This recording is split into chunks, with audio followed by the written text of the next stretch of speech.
What up, Doe, and welcome to the Living Noir Podcast. I'm your host, Delaney. I'm a serial entrepreneur residing on the south side of Chicago, and I'm currently on the journey to retire my 9-to-5 job and become my wildest manifestations. The Living Noir Podcast was created to share all of my wins, the lessons, not the losses, and everything in between.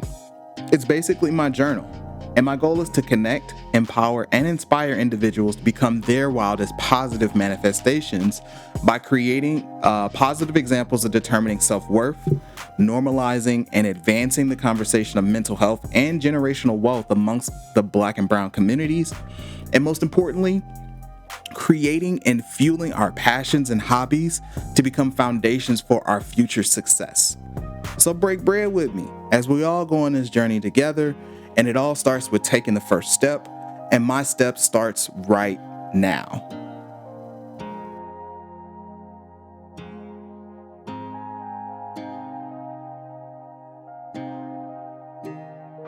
Years now as a loan officer, as a mortgage processor. I've said it all before, but mainly due to my experience with the mortgage industry, there's so many people who look like me, Black people, who just have no idea, or the conversation of home ownership is so daunting to them. It's intimidating, and it's real. It doesn't have to be that way. Like, you can buy a home, and actually it's a part of the American dream for us to be able to buy our own home. And it's a way of creating, of course, that generational wealth. But it's so few of our people who don't have the same opportunities, or they don't know. So I want to basically help bridge that gap, if you will, of building that Black home ownership. So like I said, I'm going to go over 5 easy steps that you can take to get yourself in a position to buy your first home. It's out there. Like, the information is out there. It's free, but like I said, it's always like kind of slow to trickle to people who look like me. So we're going to get into that, and I'll wrap up the show, of course, with the audiobook of the week. But before we get into the first topic, I'm going to go ahead and hit you with the ad, of course. Shout out to all my ads. These are just, like I said, at this point right now, I'm, putting on entrepreneurs that I know, that I've used their services, or I know of their services, and, hopefully that you support. Just check them out. You know what I mean? But for right now, we're going to hit you off with this quick ad, and then we'll get right back into it. Does your living room seem a little bit drab? Are you looking to brighten up the room and make it a little bit more exciting and vibrant? Do yourself a favor and get yourself some wonderful one-of-one custom acrylic pouring pieces from pothosandpatterns.com. Love a Mother is a artist that has perfected this painting style method and has created beautiful pieces such as Hallelujah and Gas Me Up. You can check out these pieces and all of her incredible artwork on pothosandpatterns.com. That's pothosandpatterns.com. Make sure you let her know that Delaney sent you, because again, like I said, these ads aren't paid, but they're always helping. Anyway, back to the show. And we're back. So as we left off from the last episode, the Binky Barnes trip, what a wild trip it was. And to give you a quick recap, Binky was why am I drawing a blank? But Binky was the Turo guest. He had the Jeep for my last week of May, and he crashed the vehicle, totaled it out, leaving me vehicleless at this point, right? And I just started my Turo business literally like about 20 days prior to that. So after starting out the business, it's starting to seem that it's over, right? Wrong. If anything, the experience, like I said, it left me wanting to do this even more. I was more in tune with it. So what I ended up doing was, first, after dealing with the police and getting cleared of all of that, I contacted Turo to put in my insurance claim. Now, I'm thinking in my head that this is really just going to be a painful process, having to deal with like getting the car out of the tow yard, have it towed to the insurance. Insurance is going to find one way or another to just really like, get over on me. So I'm kind of in my head just like, this is going to be a frustrating thing. But, it's just another part of having to be an adult, right? It pretty much sucks. So anyway, I called Turo and I speak with them, and they inform me that, they got to basically get the vehicle from the tow yard, from the impound lot, get it appraised, and then they're going to let me know what the total value is on the car. And then if there's anything available, they'll basically pay me out on the value of the car. So I'm like, all right, cool.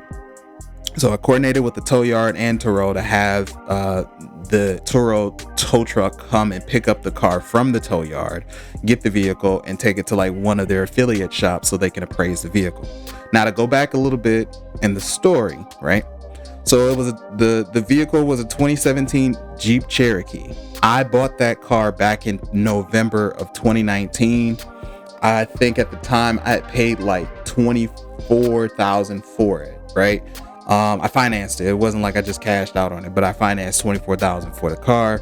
And I think it had like 17,000 miles on it. So it was super low. It was a 2-year car. It had almost a little over a year of mileage on it. I was like, bet, right?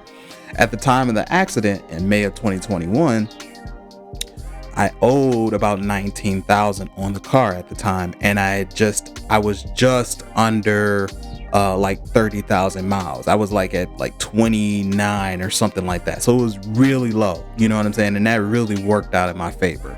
So the next thing I learned is that Turo basically, when a car is totaled out, the only thing that they're concerned about is the value of the car, and how they base the value of the car off of a totaled out vehicle is what the mileage was on the car.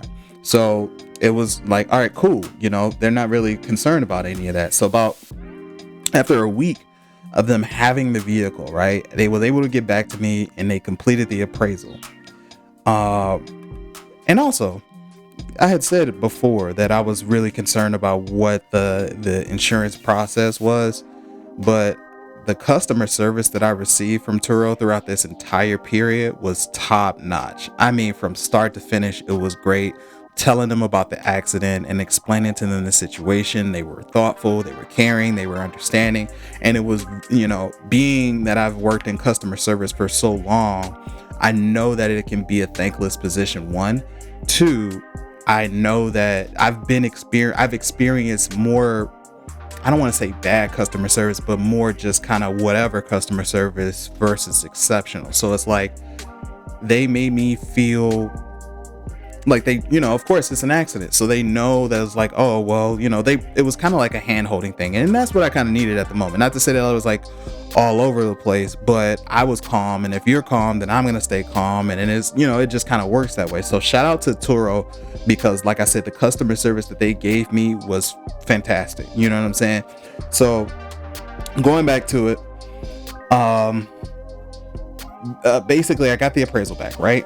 And then they told me that they're appraising the car out. So they appraised the car out at $24,790, right? I'm like, that's clutch, because for those that's keeping score at home, the appraisal was enough for me to pay off the vehicle, right? I had 19,000 left on it, and I had just about $5,000 left to take home. And I'm like, that's lit, bro. You know what I mean? Like, I was not expecting it to actually end up where I walk away with it with a check. You know what I'm saying? And I got shout out to Binky. Shout out to him, because if it wasn't for him, I wouldn't even be in a situation where I'd be getting a check, right? So now, okay, I'm out of a car, but I got paid off for the car. The car is paid off. I don't have to even worry about paying the note on it anymore. I don't have a note, and I got $5,000. On top of that, it just felt good to me because I was paying on that car for 2 years, and it just, basically the car was paid off and I made my money back, and I got, it was like, it felt like to me, it was like a free car, if you will, but whatever. So a few days passed, and the check was deposited, and then from when I deposited the check, I paid off the car, and now I got, the money, right?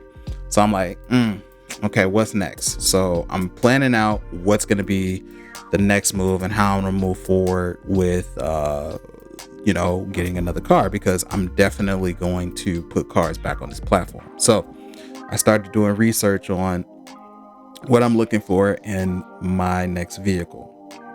So at the time, my thought process was that I wanted to get 3 cars. So, and I wanted to hold on to my $5,000 as much as possible. I didn't want to put any money down. And also I wanted to make sure that these vehicles are going to be financed under my business name that I had formed back in November of 2020, and not under my personal name. Because I mean, this is a business. So I had a LLC already. I wanted to be able to establish that LLC and actually show it as a business so I can build on this moving forward, right? Okay. So the goal was, with the 3 cars, was that I wanted to do 2 cars and get them financed, right? 2 cars that I can finance and pay notes on. And then I want to get 1 car that I can get cash, like just straight cash, homie. And then put them all on the platform, and then let the cash car, whatever profits or whatever trips that comes from that, that car is actually going to pay for the car notes on the other 2 cars, while the other 2 cars are on the platform.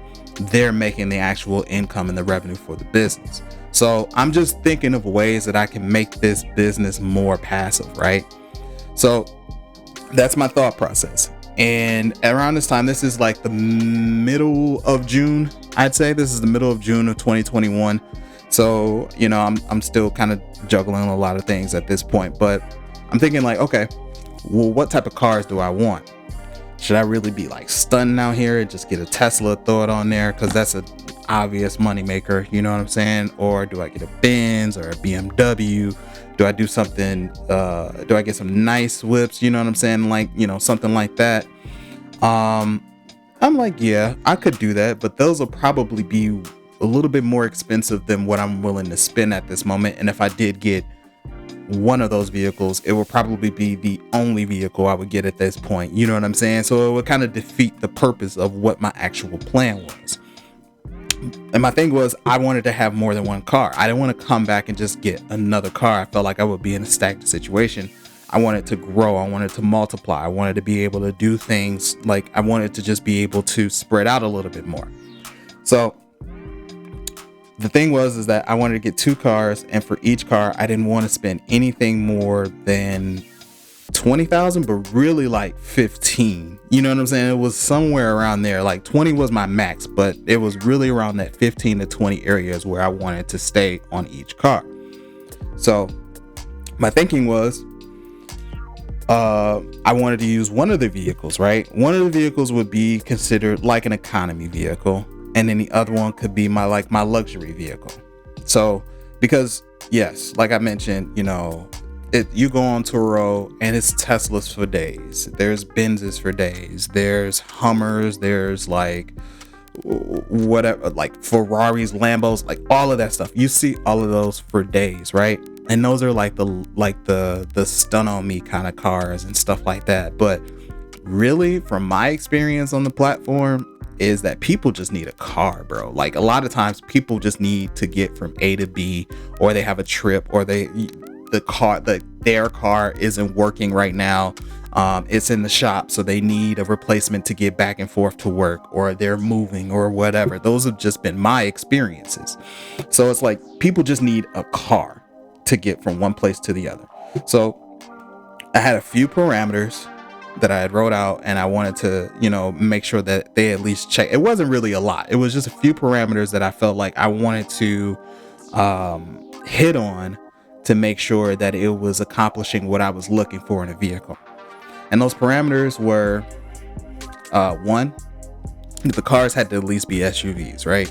I'm a big guy, so it's like I want to be able to be comfortable in the vehicle on days that the car's not listed or whatever. I need to get around. I just know that like with an SUV, it fits everyone. Even, if it's people who like a compact size car, they can drive an SUV versus like someone who drives a compact car. Like everyone can't fit into a compact, basically, is what I was saying. So it had to be an SUV at least. And since I'm in Chicago, I didn't want to be oblivious to off season, meaning the winter. It's in the middle of the summer, right? I'm not, I'm thinking everybody's out here driving nice whips and shining them up and all of that other stuff. But a lot of times I didn't want, people don't necessarily think about the other side of the world, which is cold, right? The winters are brutal. You know what I'm saying? I think about all the time, like during the winter, when I see people like swerving in the cars and stuff like that. And I was like, look, with Chicago winters, the vehicle has to have 4x4. Has to at least have 4x4, so I don't have to worry about the car slipping and sliding in the snow, or like the guests being worried about or concerned about driving in the winter. I didn't want to have to worry about that, so I at least wanted to have 4x4 in the cars. And the next thing was just like comfortable amenities. I don't need anything like too overboard, so it had to at least have power windows, a sunroof, and Bluetooth capability. It's just simple stuff. You know what I'm saying? Like, I'm not going over and beyond to give you I'm giving you an experience, but I'm not like, hey, like this is the best car that you've ever been in before and blah, blah, blah. Like, no, like, bro, this is going to be and I tell guests all the time, like, you can always check in with me if you got any questions, but my goal is to not hear from you until you come back with the vehicle, right? Because this is a car should be, if you're traveling, a car should be like one of the smallest things that you have to worry about. Transportation is should be one of the smallest. It's a necessity, of course, but it should be like one of the things that's like already like in line, right? You know what I'm saying? It shouldn't be any more red tape behind it. It should just be simple and smooth, and let's just go. So that's what my mindset was, right? So now we're entering into July. And I've been like researching vehicles for like 2.5 weeks, like just kind of online IDing kind of what cars that I wanted, you know what I'm saying? What type of the manufacturers or whatever, just kind of looking all over if I wanted to have it delivered, all of that jazz, right? So we get into the middle of July and I ended up pulling the trigger on 2 cars. I got a 2012 Jeep Compass Limited. That one was for about like $14,000. And I got a 2012 Land Rover LR2. Now the Compass is a blue Compass. So I named my vehicles. Of course, I mean, I don't know anybody who doesn't name them. If you don't name your vehicle, I think you're kind of weird, but whatever. So I named the Compass, it's blue, so I call him Sonic. Right? Sonic the Hedgehog is a blue car, whatever, blah, blah, blah. And then 2012 Land Rover LR2, which is black. It's black. It's a SUV. It's kind of a luxury kind of thing, but it's like I look at it as a big black machine, kind of like Vader, kind of like Darth Vader. And of course, if you know me, you know I love Darth Vader. So I named him Vader, right? So I got Sonic and I got Vader. I got Vader actually for about $13,000. So, and I got the cars within like a day. I want to say it was like a day, or maybe in like no, it was like a couple days within each other, because quickly, it's important too. And shout out to CEO Matty J. I remember seeing this in one of his interviews. I think he did on YouTube. I don't know if it was with Earn Your Leisure or David Shands, but you can check out that interview. And he had mentioned it, and I knew it at the time, but whenever you have a credit pool, right? You have a credit pool and you're shopping for a car or whatever, right? You can go to dealerships basically, and within a certain window of time, and it's only going to register as one pull, right? So what he did and what I did basically was he went to dealership A.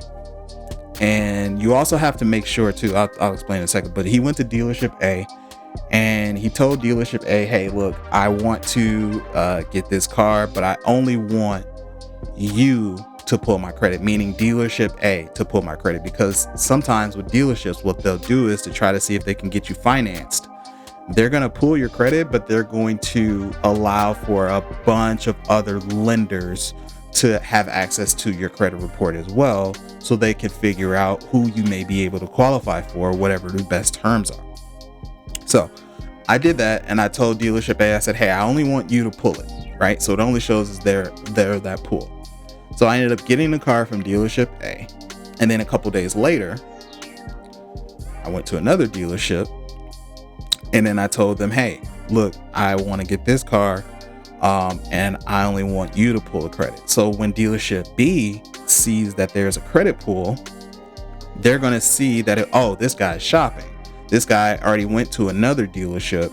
Let's see what we can do to make, to get him to buy here. And it only shows as they don't see the fact that I actually bought the car, right? Because it's not going to report on the credit for another 30 days, right? So it just shows as a credit pool. But I actually got the car from dealership A. So that's another little trick that you can use. So if you are looking to, so if I wanted to and I had the wherewithal, I could have got 4-5 vehicles maybe. You know what I'm saying? Just in that day, because it only shows as one pull. And to them, until next month, it's not going to show on the credit report that I actually took out a line, right? Or I took out a loan, basically. So keep that in mind moving forward. If you're, if this helps you with making the decision on how you want to move into Turo space, keep that in mind. You know what I'm saying? But going back to the story, I didn't put anything down on either one of the cars, right? And I emphatically was just like, look, this one, I made it clear, I'm not putting any money down on either one of these cars, and these cars are going to be in my business name. And of course, the name of the business, Living Noir LLC. Branding is important.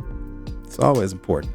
Look out for merch coming pretty soon too. I'm literally working on that as we speak. So merch is coming. The website is coming. All of that stuff is coming. Blah blah blah. Just a small little plug. But the only thing that I wasn't able to do was buy a car, like just get a cash car. So I walked away with 2 cars. I didn't get 3 because I didn't want to use all the cash that I had to just buy a car, and then, you know what I mean? And then I wouldn't have any cash left. So I still have Sonic and Vader, right? They were both up and they were both rented like after the first week. I got the cars together. I got the registration, the city stickers, all of that stuff taken care of. I got it ready to put it on the platform. So I went and I took nice pictures of it.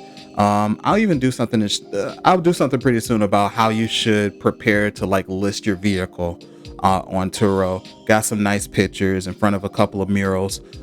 Check out the link in the show notes to my Turo page as well. If you're in Chicago and you're looking for a vehicle, feel free to check out my vehicles as well.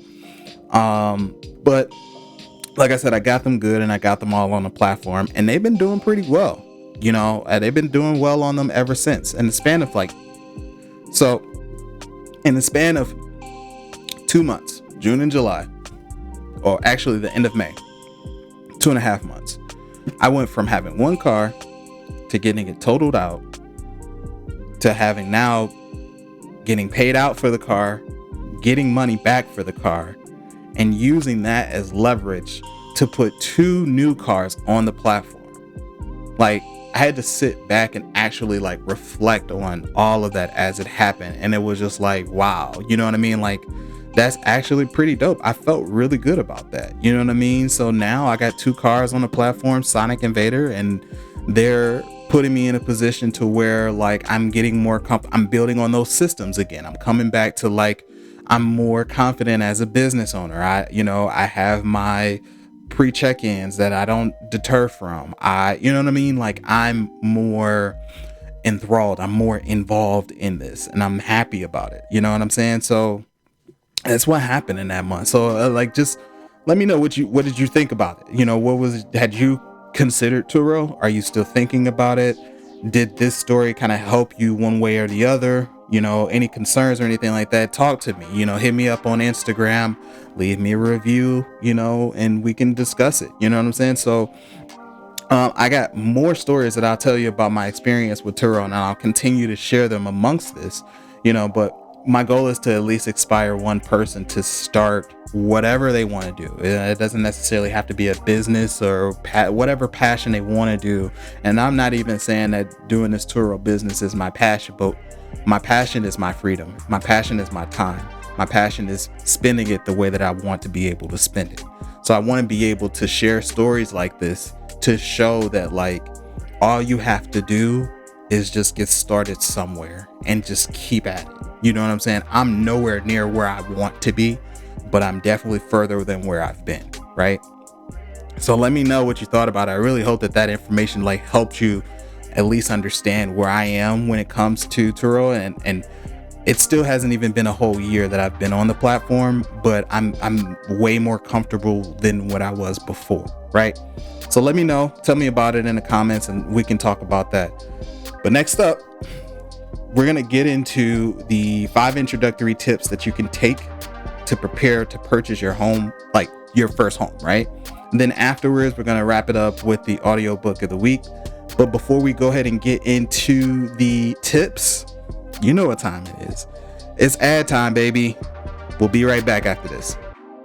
Today's episode is being brought to you by Crazy J's Kitchen. This is for all my Detroit family out there. Next time lunchtime rolls around and you're swamped at work, just order up Crazy J's Kitchen and get the best burrito tacos in the city. Make sure you follow them on Instagram for all the menu updates and store updates as well. That's Crazy J's Kitchen on Instagram. CrazyJays Kitchen. KITCHEN. Make sure you show your support and tell them Delaney sent you. All right, and we are back. So, you thinking about owning a home? The process seems pretty intimidating, right? Like, you know, you're probably saying a couple things like, man, I probably won't qualify because I don't make enough. My credit score is in trash. You know, I kind of want to build up my score before I do anything. I know that like it's a lot of paperwork. You know what I'm saying? Like I can't really afford to buy a house. I work at McDonald's. You know, I've heard it all. You know what I mean? And to be honest, I'm not really surprised. You know what I'm saying? Like I mentioned earlier, when it comes to black people or my people, I like to just say it like we sometimes have a tendency to talk ourselves out of something we may really want because it seems a little intimidating. It's outside of our comfort zone. You know what I'm saying? We're only supposed to take what's been given, right? Like we're not supposed to want anything more, you know? So anytime a situation comes where it causes some uncomfort, we get uncomfortable and kind of step back away from it. So I've seen that in so many different situations, and you know, especially like closely, like with my mom, I'll never forget, right? The first time she told me that she didn't want to buy a home, right? She was just like, you know, I don't want to buy a home because I don't want to have to be locked into a mortgage or a house that I have to be there for 30 years. Like I would have to be stuck paying for it the entire time. And it's not something I hadn't heard from another person before, but it's like, it was a little disheartening because she didn't even have the knowledge or the understanding, and it's no fault of hers. You know what I mean? The information hadn't been really put to her in a way that like told her that, hey, you don't have to be here for 30 years. You can sell the home. Like you have all your rights to sell that home 2 years into it, right? You know, it doesn't really matter.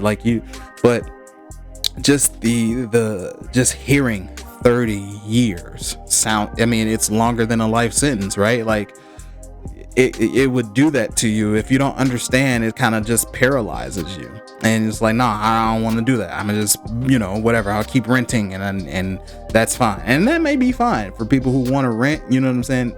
More power to you.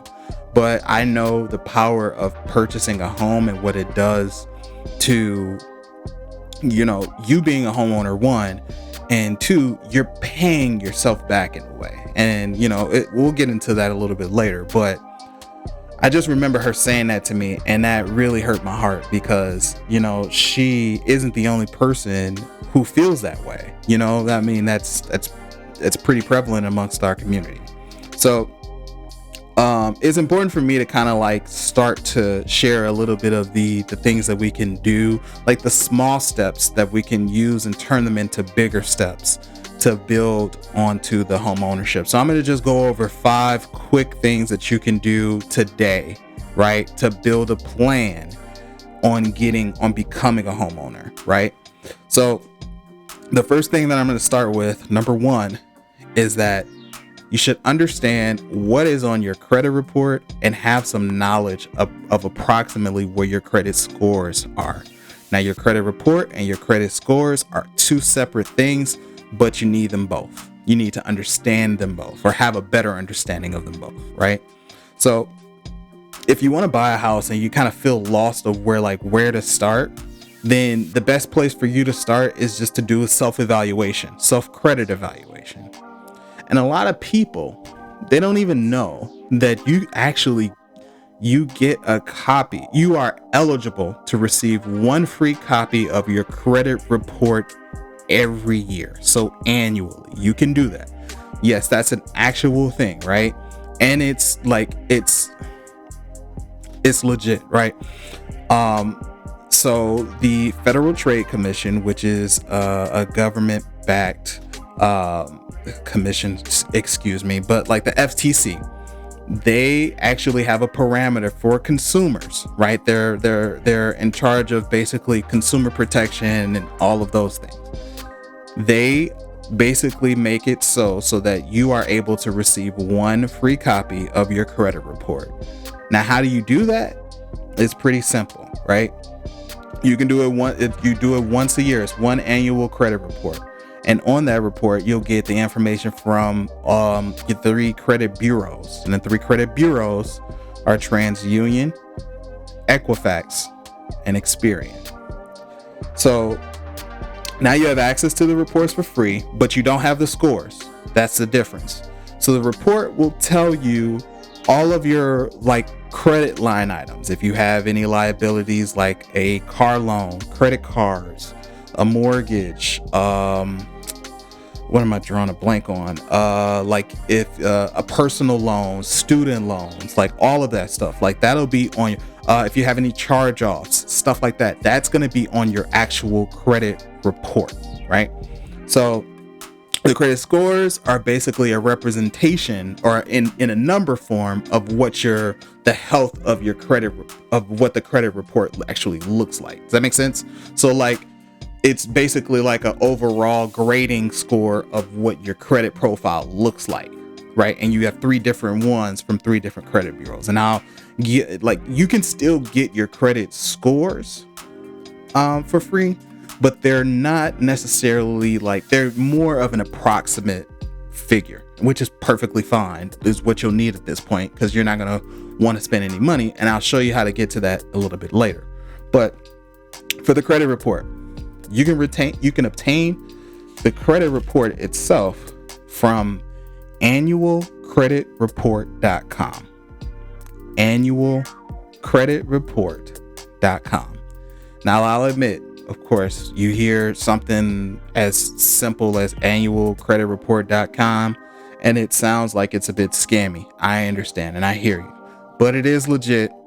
It was referenced on the FTC's website as basically the link for you to be able to use to obtain the credit report, right? So it is legit, right? I'll put the link in the show notes so you can, check out the website on your own.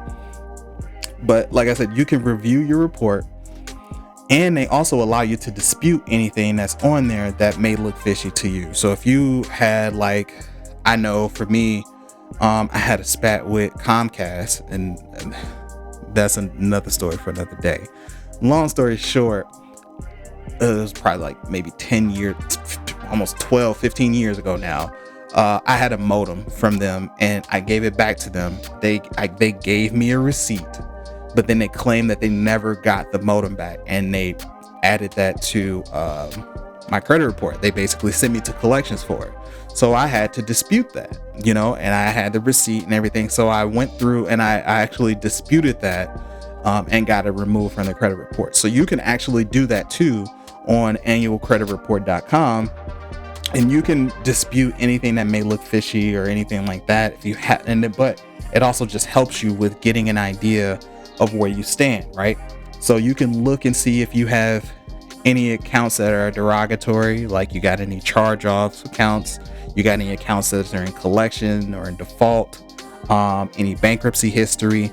It's a good starting point for you to be able to see what other lenders are able to see about yourself, right? And figure out, okay, what do I need to do to clear this up? Or, hey, I'm actually in pretty good shape. If I get this cleared up, this and this cleared up, I think I'd be okay, at least on paper. You know what I'm saying? Of what you're like, instead of you projecting in your head because you don't know what it is and thinking, oh, well, I'm actually like in a way worse situation. I checked my credit score like 2.5 years ago and it was at like a 510. So I just know that my credit is just shit. You know what I'm saying? No, like, you're pushing yourself away from that. And even if it was at a 510, that doesn't mean that like a year or 2 years, I've heard people, they've raised their scores tremendously within that time frame because they had a starting point. At least that 510 made them look into and investigate a little bit more of like, what is going on here? Like, how can I get this better?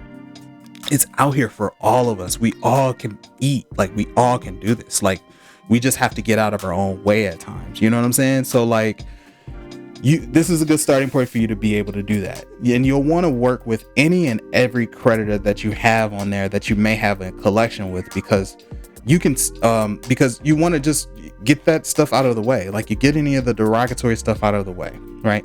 And also, if you file bankruptcy, right? Don't be discouraged because you filed bankruptcy. Let me tell you something. People file bankruptcy all the time, right? All the time. It is not a big deal. Your life is not over. It's not like you have to just like give up and everything like that. You can still buy a house after you file bankruptcy. There is a period, right? There's usually a period of about 2 years after the bankruptcy has been discharged that you can actually start to apply for a home loan. That's fine, because in that time frame, you're going to be working on getting yourself together anyway, right? So you just now, you have a time frame, right? And I know it's been charged off this time. I got 2 years from this date. Let me work on this plan and figure out what I need to do. And so that way, when 2 years comes around, I'll be ready to go. So it's actually a great starting point for you anyway, right? So you can definitely buy a house after bankruptcy. Bankruptcy is not the end of the world. It's actually can be very helpful at times. So we got to kind of get out of that stigma of bankruptcy just being the worst thing ever. I mean, I think Donald Trump filed bankruptcy like 8-9 times or whatever. You know what I mean? Like, white people do it all the time. They do it all the time. Anyway, so you got your credit reports. So the credit scores are pretty easy. You'll just want to get an idea. I mean, and I'm not going to tell you anything you probably hadn't heard at this point, right? You can use Credit Karma. You can use, what have I used? Credit Karma. I think NerdWallet gives you an idea. Experian, TransUnion, Equifax, they all have apps that give you their credit score, like a estimate of what their credit score would be for you. And the reason why I keep saying estimates, because they're going to use what's called a soft pull, right? So it's like, I guess the best way that I can describe what a soft pull is, it's like a summary, like if you had a book, right? If you had a book of all of your credit history, I would say like a soft pull is just a summary of what you're going to see in the report. It's not the full thing. It's not like, the in-depth version of it. It's just like an overall. So it's an estimate, right? The difference between a soft pull and a hard pull is the hard pull is the actual one. It's like, okay, this is the makeup of your credit report, and this is what your credit score is based off of that. Now, the reason why you have soft and hard pulls is because every time there's a hard credit pull, if you have so many within a certain period of time, it can decrease your score. And I think that's mainly because for a consumer, every time you have a credit inquiry, if it's to open up a new line of credit, right? So, when you're at Target and they say, hey, you want to save 10% on a credit card or blah, blah, blah, blah, blah, you apply for that. That's a hard pull. Hey, you want to open up a credit card for for like Southwest to get points. That's a hard pull. Hey, you want to open up a line of credit for your home or your mortgage. That's a hard pull. Your car, like all of those things, like those are things that lenders look at to say like, hey, this person is doing too many pulls. Why are they obtaining so much credit at a certain period of time? It could affect you negatively. So you have to be strategic on when and what time you want to use those hard pulls. So it's always encouraged to start with a soft pull, right? Now, with the soft pull, like I said, it's going to give you kind of an overall feel of where you're at, right? So for instance, and you get for each creditor, they each give you a score, right? So let's say, for instance, for example, before we get into that example, what lenders will use to qualify you, right? They're going to use those credit scores to qualify you, but they're going to use the median score. So now getting into the example, what that means, right? So from each credit bureau, from TransUnion, Equifax, and Experian, they're each going to give you their own representative credit score, right? So let's say TransUnion says that you have a score of 701. Experian says you have a credit score of 697, and Equifax says that you have a credit score of 715. The lender is going to use the middle score of 701 to qualify you because that's the most conservative figure, right? Most mortgage qualifier, most programs that lenders use, their minimum qualifying score is roughly around 620, right? There are still some programs out there that can do a mortgage at a score as low as 580. I've seen it. It's kind of rare. You can do it, so I don't even want to discourage you from it, but there's a lot more red tape because, of course, just the risk factor that's involved. It can be done. I'm not saying that it can't, but usually 620 is where you want to get to. It's kind of where you want to, that is usually like the lower threshold, right? 620. But you'll be able to qualify for something at 620, no problem. But that has to be your medium score too. Keep that in mind. So that number one was basically having an understanding of what your credit score is and your credit report. Number two, determine your current financial situation, right? So qualifying for a house isn't about how much money you make. It's about how much you can afford, right, in your current situation.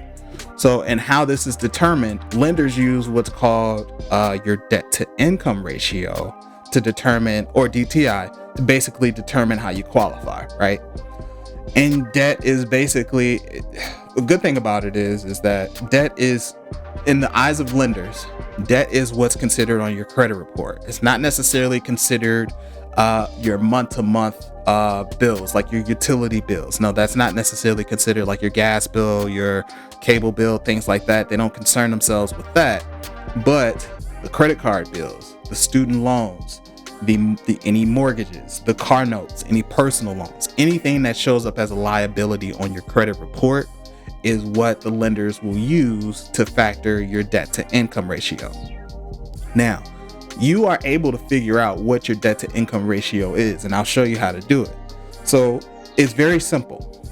So all you'll do is You take all of your monthly liabilities that are on the credit report. So what I mentioned before, right? All of the monthly payments, you add them all up. That's your total monthly liabilities.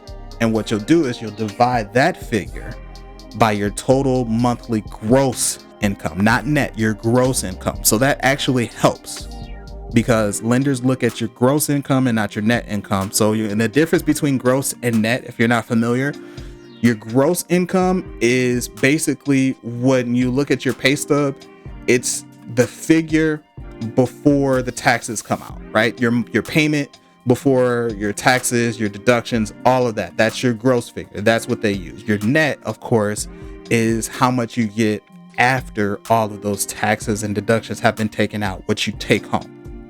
So for qualifying purposes, lenders only use your gross income, which definitely helps. Now, the ratio figure, the number, it usually depends, of course, by the lender, but usually you want to get that number to be under 45%. Usually probably like 42%, but I'm going to say roughly 45, right? Because lenders want to make sure that, you know, if you take on a mortgage, that you're not going to end up being house poor because you're paying all of these liabilities and now you've added on a mortgage, right? So like I said, you'll want to add up all of your monthly expenses and then divide that by the monthly income, your gross monthly income, and figure out what that actual number is going to be. Now, if it's anything 45% and up, then you know your action plan is to figure out how to get that number down. So if it's a plan to, you know, start paying down some of that debt to get your figure down, then that's where you want to go, right? So that at least gives you a better idea of where you stand financially, so you have a better understanding, right? So number 2 was determining your current financial situation. Number 1, like I said, was the credit report and the credit scores. Number 3, you'll want to create a savings for some sort of down payment, right? Now, you know, you hear all the time, oh, well, there's down, you know, I don't have to put any money down and blah, blah, blah. That may all well be true. And that is situations that do happen. But I'm telling you, more than likely, you're going to have to put something down, right? You're going to want to have money to put down on a down payment for a house. Lenders are going to want some sort of collateral at that point. It's not even, well, yeah, they're going to want you to have some sort of skin in the game, right? So, and there are programs that do help with down payment assistance, and I'll get into that in a little bit. But again, you want to have for yourself some scratch saved up, so that way you know that you're putting some money down. Now, depending on what type of loan program that you're going to get, right? You can put anything down from like 3.5%, as low as 3.5% all of the purchase price, all the way up to like 20% of the purchase price, which is usually like the minimum sometimes. I won't get into it too much on why, on what that is. I'll explain maybe later on, but 20% down is usually like the threshold, but there are definitely programs that allow you to put down less. So you'll want to save up at least like I said, anywhere from 3.5% to 20% of the purchase price. So let's say that you're looking at homes that cost about $90,000, right? And so if you want to put down, let's just say like 5%, then that means that you'll want to save up about $4,500, because a down payment basically helps to establish your equity position in the home. What does equity mean? Equity basically is like, it's the difference between what you owe on your mortgage and what your home is currently worth, right? So it's like I'm giving $4,500 of equity into this house. I'm putting this into the house so that I can get it back. And every time you make a payment, right, you're like, since it's financed, you're paying off the loan that the bank has. But every time you make a payment, it goes towards paying off that loan, but you're increasing your equity position, because the bank now, every time a payment is made, they own less and less and less of the property at that point, and you own more and more and more of the property, which means that your equity position is increasing over time.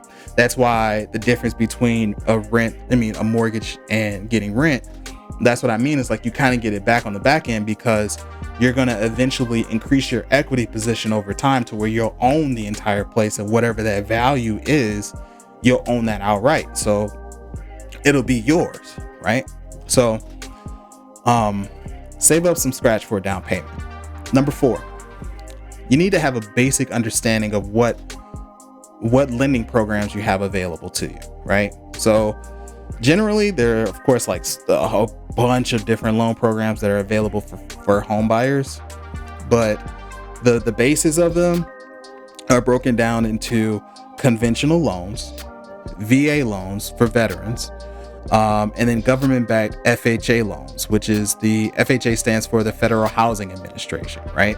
So those are like the 3 main loan programs, and then of course with different lenders, they'll have their different specifics of whatever under those 3, if you will, right?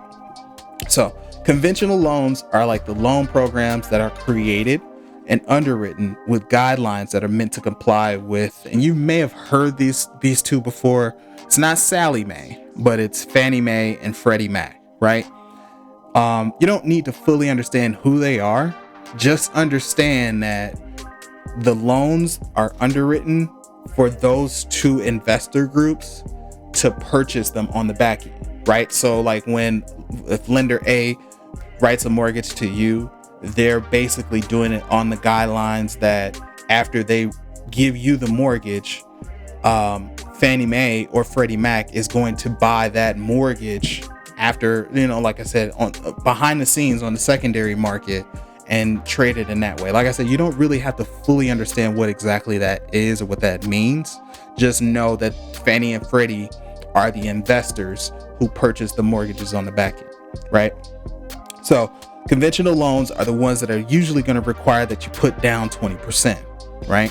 Now on those you can put down less than that, but then they may require what's called private mortgage insurance. I'm kind of going into it a little bit more in depth than I wanted to, but I'll touch on this and I'll come back. Private mortgage insurance is basically, it's a premium that's being charged because the way that it's looked at, if you come back at it a little bit, private mortgage insurance is like saying, hey, our guideline is that you have to put down 20%. If you put down less than 20%, then on a risk factor, the borrower looks as if they have a higher chance of defaulting because they weren't able to put down 20% of the purchase price. They were only put down 10 or 15.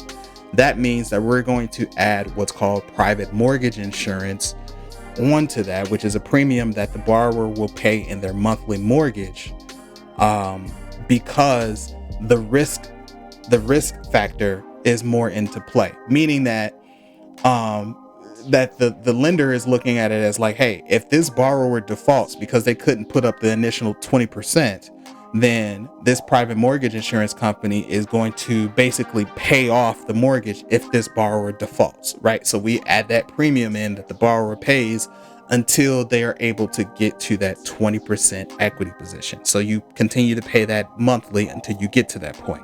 So like I said, that's a little, high level, but I just thought about it. So I want to kind of get into that. So that's conventional loans. VA loans are fantastic because they're loans that are backed by the federal government. So that means instead of Fannie or Freddie, those loans are going back to the government, right? But they're strictly for veterans, right? It's an awesome perk for them because for veterans, they don't have to put any money down. They can get the loan and be 100% financed for it. So that's fantastic, right? So that's a great look. And then you have FHA loans. The FHA loans, which is again also backed by the government. These loans are usually like catered towards like first-time home buyers and people who are buying like owner-occupied properties, because they do offer loan down payments as low as 3.5%. So it makes it a lot easier for you to be able to qualify. With it being with the government, there is red tape in other ways. They're a little bit more stringent, but it's still a fantastic program, and I always recommend it for first-time home buyers and everything. Always look into an FHA program. So number 4 was to have a basic understanding of what lending programs are available to you. And then number 5, right? Number 5 is to, in fact, look up potential programs that may be able to help you with some down payment assistance. Now, there are programs. Usually these programs are state-funded programs. So the first place to start is the state website. Whatever state you're in, check it out. Maybe call or contact somebody who may be able to, from the state, who can point you in the right direction, right? I always say start there because it's usually grants and funds that are given from the state for down payment assistance. I know they have some in Illinois, but I always recommend starting there because that way, you know, if you start from the state and whatever reference they give you, it's legit, because there are plenty of, and I've seen them over time, there are plenty of different scammers who come off and say that they have, you know, this down payment assistance program, and these people pay all of this money to just be a part of this program, and it's an actual scam. So just be careful with doing your research on this. That's the one thing that I will say about it. You know, just be careful, right? But if it all does play out, right, it'd be a great program that can either pay most of your down payment or pay it all, right, depending on what the situation is. Because hell, we need it, you know what I mean? So look up potential down payment programs, right? And like I said, man, those are just 5 tips that you can do today, right? It don't cost you nothing. If anything, you're only bettering yourself. For if you're looking to buy a home in the next 6 months, you can start, 6 months, next year, or whatever. Or if you just kind of want to have an idea of what you look like credit wise, just get started here, man. Like it's very simple. It doesn't take much. It doesn't cost you anything. It's only going to better you and help yourself out. So if you found any of this information helpful, or it gets you one step closer to where you're trying to be, then let me know. I just want to make sure that, you know, this information is helping you as it's helping me, right? Because we all want to build. My goal, of course, is to build generational wealth. And I've heard countless people use real estate as a way to get there. I've seen it in action, right? Really quick. It's very simple. I've seen a guy, I just talked to a guy a couple weeks ago who basically said he bought a place using an FHA program, which allows you to buy a property with 4 units. He lived in one of the 4 units.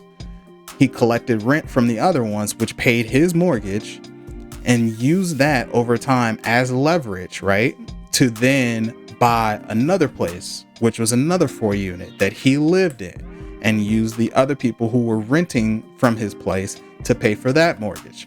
Then he ended up moving out of that place and bought another place that was like a 3 unit, but it had a coach house in the back. And a coach house is basically like another house on the same property, right? The coach house, he lived in the coach house. The 3 unit, of course, was paying for his mortgage. So he has 3 properties with 3 3-unit properties and a coach house. And he didn't have to pay a mortgage for it for all that time, right? So he's got 3 properties, and that's how he built his generational wealth. And he's going from there. So it can be done. We can do it. Like, we definitely can do it. You have to start somewhere. So start with taking a self-evaluation of where you at, right? So, like I said, if you like the information, man, let me know that it's hitting you, that it's resonating. Just keep me in mind. But before I get out of here, it's time for my favorite segment of the week, which is the audiobook of the week. Last week's book was Ego is the Enemy by Ryan Holiday. Like I said, it was a great book that helped me really check my ego before checking anybody else. So I definitely recommend it. This week's book is another like oldie, but it's a goodie. I call it like one of the reference book, right? So this is one of the books that you can have as an audiobook, but I also recommend that you actually get the hard copy and just use it as a reference. And that's the book is The 48 Laws of Power by Robert Greene, right? So like I said, get a hard copy of the book because I always use it. I always like checking it at least once a year, right? Or a couple times throughout the year if I see something or I hear about a law that actually like provides some perspective for me.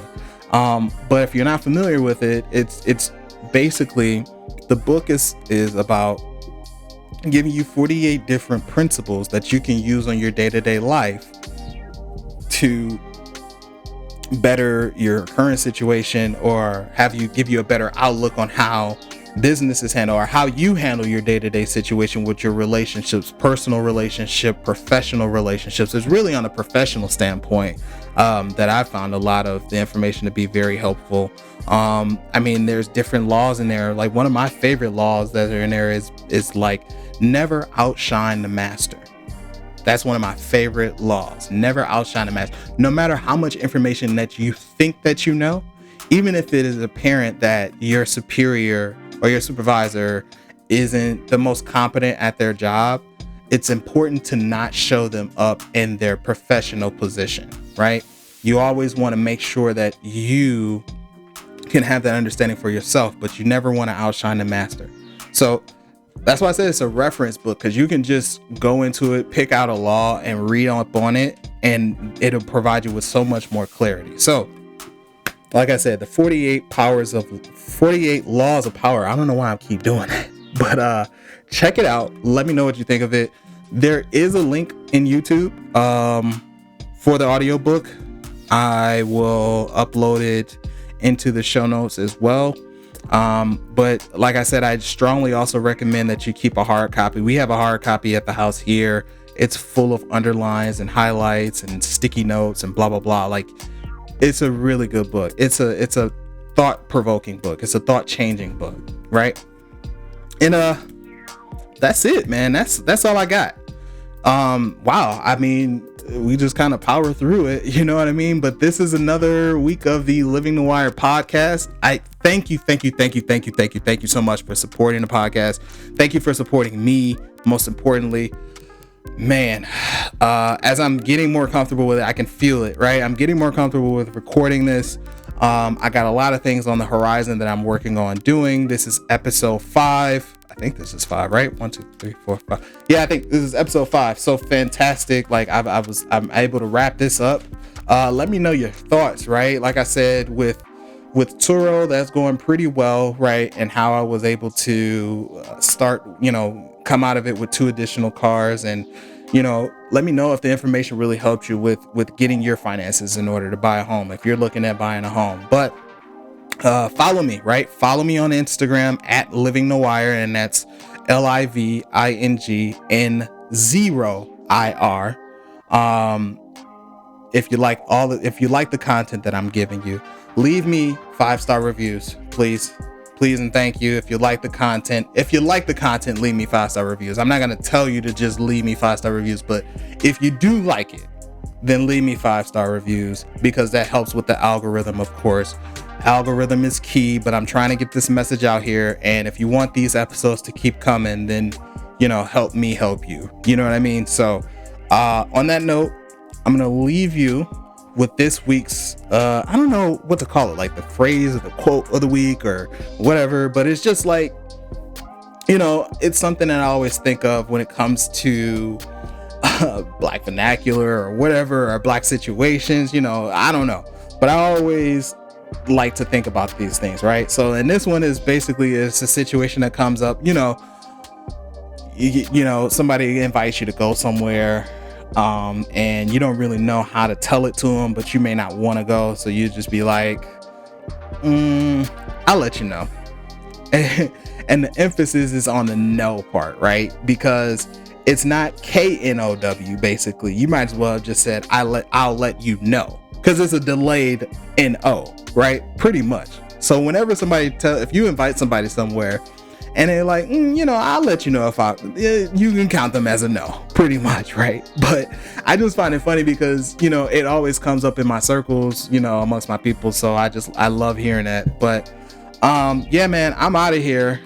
We killed it. It's another week that's done and in the books. Again, this is the Living Noir Podcast with me, Delaney. Thank you again so much for your support. I love you. Keep moving forward. Peace.